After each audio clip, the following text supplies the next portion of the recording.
Hello, and welcome to Square Roots and Perfect Squares.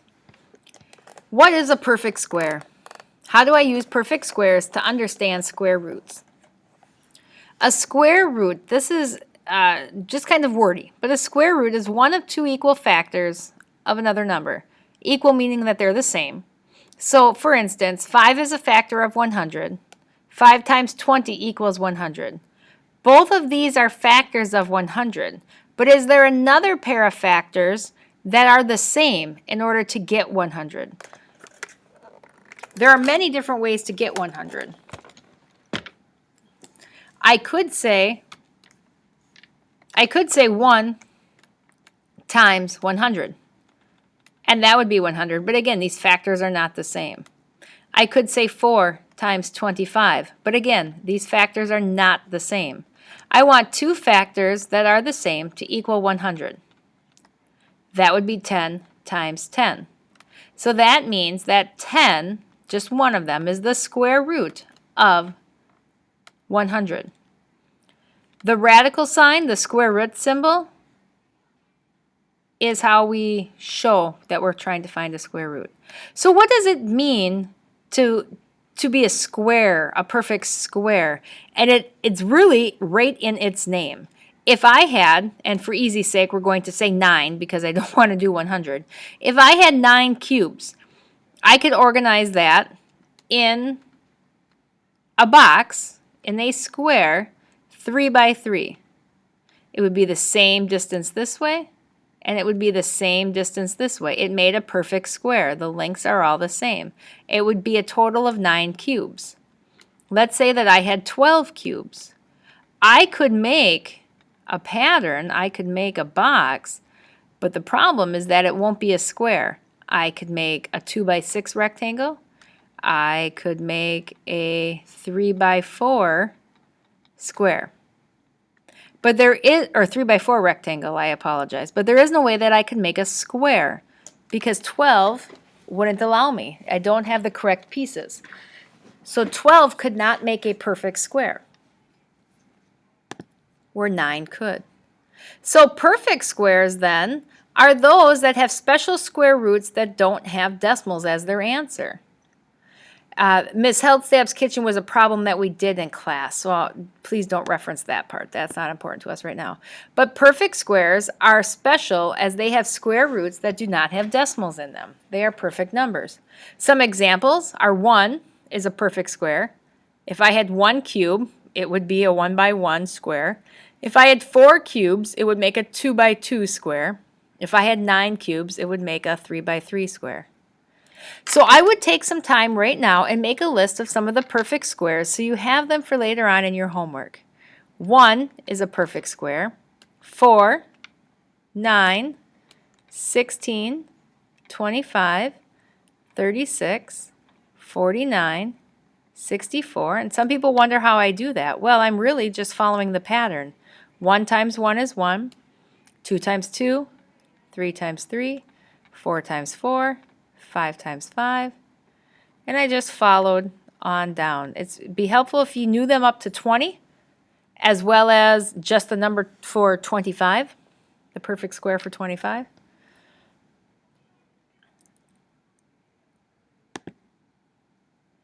So let's look here. Will I be able to make a perfect square with these? 1, 2, 3, 4, 5, 6, 7, 8, 9, 10, 11, 12, 13, 14, 15, 16, 17, 18, 19, 20, 21, 22, 23, 24, 25, 26, 27, 28, 29, 30. I have 30 squares. Will I be able to make a perfect square? Well, some of you already know, is there anything times itself that would make a 30? I'm going to manipulate some. So I have 4 here by 5 here, so 5 by 4, so I better add another row up here. So now I'm going to have 5 by 5. And after I have my 5 by 5, I realize that I have a few left over. I have 4 more left, 5 more left over, so that will work out good. I can just put that down here. So now, look, I can use every single one of them. Pretty slick. However, when I take a step back and look, I realize that it's not as perfect as I thought. because now across the top I have 6 and down the side I have 5. I only have a rectangle. I don't have a perfect square. So, is 30 a perfect square? No. Well, what two numbers is it in between? Well, when I had 25 there, 5 by 5, that was a perfect square. So when it was 5 by 5, without these here, that was a perfect square. 5 up, 5 over. And if I put these on, that's okay. Let's see if it'll just slide them back here. If I slide them back on, that's okay. But in order to make this a perfect square, then I'd have to add one more row to make 6 across the top. And then I could be 6 by 6 or 36. So sometimes you're going to be asked to figure out, well, what perfect squares is it in between? And in this case, we found out that if I had left it at 25, whoops, pen went away. If I had left it at 25, it would have been a perfect square. Or at 36, it is a perfect square. But at 30, it is not. So let's look here. I have 1, 2, 3, 4, 5. That looks like I have that 5, 10, 15, 20 times 24, 25, 26, 27, 28, 29, 30, 31, 32, 33, 34, 35, 36. Well, wait a second. We just talked about that. 36, is that going to make a perfect square? Sure. It'll give me 6 across the top and 6 going down. Now, are there other ways that I could make a shape using 36? Sure. I could go 3 by 12. I could go 4 by 9. But if I'm looking for the perfect square, I'm going to go 6 by 6. All right, let's try another one. 1, 2, 3, 4, 5, 6. 1, 2, 3, 4, 5. So 6 times 5 is 30, 34, 35, 36, 37, 38, 39, 40, 41, 42, 43. So now we have 43 squares. Well, we knew that 36 made a perfect square because that was 6 times 6. So my next perfect square would be 7 times 7, which is 49. Well, 43 falls in between. So is it possible for 43 to make a perfect square? No, because the 2 digits on the other ends were already taken. So that is unable to become a perfect square. What do you think a square root might mean based on the last 3 examples? Well, I hope that you were able to figure out that the square root was always equal to the measurement of the side. So if that side is 6 and this side is 6, we found out that we had 36 tiles. The square root of 36 is the measurement of one side. So let's say that I gave you 100 tiles and you made a square. The square root is going to be how much is on one side. Well, to get this, it would be 10 times 10, so one side would be 10. How about if I had the square with 25 tiles? What would have to be on each side? Well, 5 by 5. So the square root of 25 is 5. So on and so forth. So let's look at these and say whether or not they are perfect squares. Square root of 64. Is anything times itself 64? Well, I know that 8 times 8 is 64. So the square root of 64 equals 8. How about the square root of 81? Anything times yourself? 81? Well, 9 times 9 is 81. Now, technically, all of these have a positive and a negative value, but right now we're just going to focus on the positive. How about the square root of 100? Square root of 100 would just be 10. All right, so let's find the square root of a few extras here. Square root of 121, if I did the work, it would be 11. The square root of 4 over 81. Well, the square root of 4 has a perfect square of 2, and the square root of 81 has a perfect square of 9, so the answer would just be 2 9ths. The square root of 144. Well, the square root of 144 is 12, and then I have this negative sign out front, and I just put it there. I just do the mathematics like normal and then look at the sign. In this case, the square root of 16 over 25. Well, what times what is 16? 4. And what times what is 25? 5. So my answer is 4/5. However, this one's a little bit tricky. Remember what we talked about, the fact to get the inside number, I had to multiply 2 numbers to get that. They were the sides of a box, the lengths of the sides. Well, I need to have a number here times a number here to equal negative 9.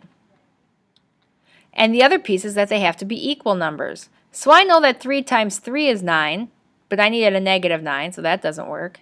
And negative 3 times a positive 3 is a negative 9. So this works to get the negative 9. But then the numbers aren't the same. And if they're not the same, it can't be the square root. So what if they were both negative? Well, negative times a negative is a positive, so that doesn't work either. So what does that tell us? That tells us right now in middle school that this answer is impossible. Notice I clarified that with in middle school. Later on, you'll learn an answer for that. But right now, in middle school, we're going to consider this answer impossible. Square roots are simply that, just finding what times itself equals a number. So when I have this is writing it the other way. Instead of a square root symbol, I'm going to have a squared symbol. So x squared, what number times itself is 25? What number times itself is 256? What number times itself is 169? And what number times itself is 400? I encourage you right now to take a moment, hit pause, see if you can solve those, come back and see if you got the right answer. All right, welcome back. Hopefully you were able to get your answers. Number 1 was 5. Oops, I'm writing on the wrong board. Number 1 is 5. Number 2, or letter B, is 16. V is 13. Y is 20. All right, so what if I wanted to do it this way? Well, now what I'm asking in this example is what would I put in here to take the square root of that would give me the answer of 5? What number would I plug in underneath the square root that when I get it is 5? Well, remember this is just the length of one side and I want it to be the same. So I'm just going to take this number, multiply by itself, and plug it in. Again, this is just the measurement of one side. And I wanted two sides, so now I'm just going to say, well, 5 times 5 is 25, because 25 is what would go underneath here, because that's the square root number. So, what would go here? Well, all I'm going to do is take 16 times 16 to get 256. Here, the answer that everyone is propelled to give is 7, because they think, well, the square root of 49 is 7. But remember, I don't want the square root of 49. I want the square root of something that is going to give me 49 when I'm done.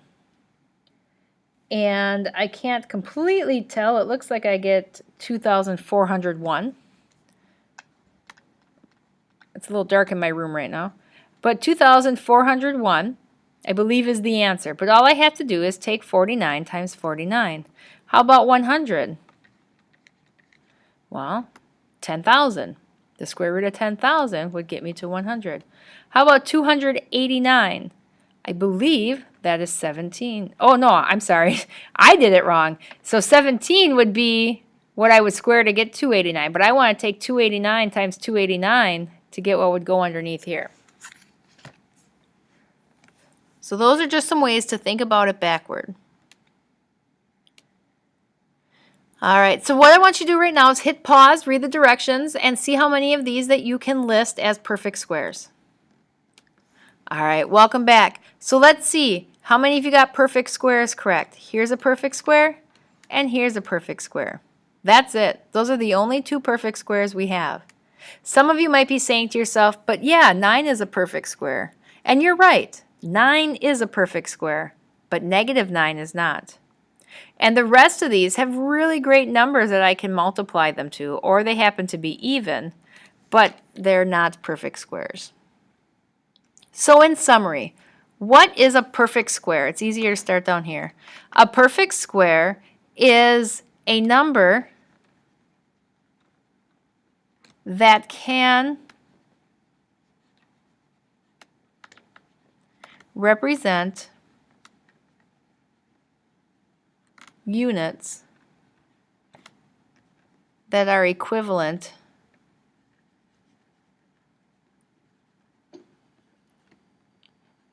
to equal the number. That sounds really bad, but I'll give you an example. Excuse me. So a times a equals a squared. A number 6 times a number 6 equals 36. The perfect square is 36 because it has two factors that are the same. A square root is the factor of a number that, when multiplied by itself,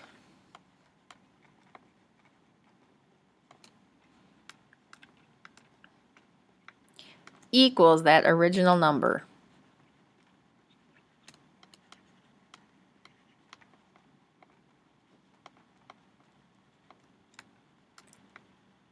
And I know that sounds wordy as well. However, let's think about the number 36. A factor of 36 is 12, but is 12 the square root? Well, if I take 12 times 12, it equals 144. So is 12 the square root of 36? No, it's a factor, but it's not the square root.